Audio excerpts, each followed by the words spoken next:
making blackberry chutney today. I love the chutneys because they use the fruits and vegetables from my garden, but they're not just sweet, not like jam. They fulfill that more savory component of my diet and make it so that I can do all kinds of fun things with the chutneys. I can add it to sandwiches, to meats, and even eat it with rice. So this is a really fun one for me. This particular recipe is my blackberry chutney, and it starts with 8 cups worth of blackberries. I'll add those to my pot.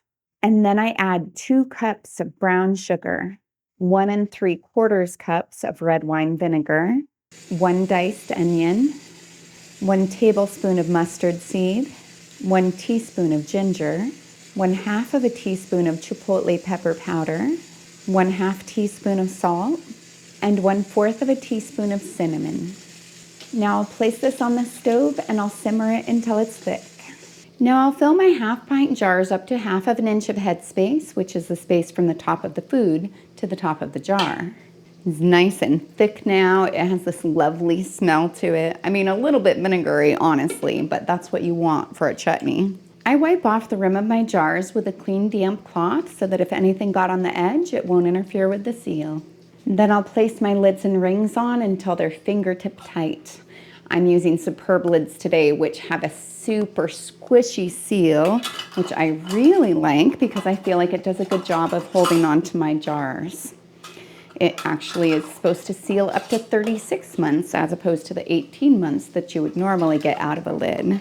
I also like that it has 5 coatings of corrosion-resistant material on it, which is really important to me because I need it not to rust since I keep it in my root cellar, which is a little bit more humid. I have both a link as well as a 20% off discount code in my description below. Now I'll put these in the boiling water bath, submerged by 1 to 2 inches of water, and I'll process them for 10 minutes. If I'm at sea level, I'm at 1,200 feet, so I'll go for 15. But I won't start my timer until after it starts to boil. Now that my processing time is done, I'll remove the lid, turn off the heat, and let it cool for 5 minutes. I remove my jars from the canner and place them 1 to 2 inches apart on a heat-resistant surface so that they can cool down quickly. I'll leave them there for 24 hours so that they can get a good seal. I can tell that they have a good seal if the center of the lid is depressed down. If it is, then I remove the ring, wash it with hot soapy water, and store it in a cool, dry, dark location, like my pantry, and use it in the next 1 to 3 years. If I have any that didn't seal, then I would place it in the refrigerator and use it right away. So my taste tester, the blackberry chutney. The first thing that hits you is that vinegar taste. Then you also get the sweet blackberry. You can taste the onions, you can taste the spices.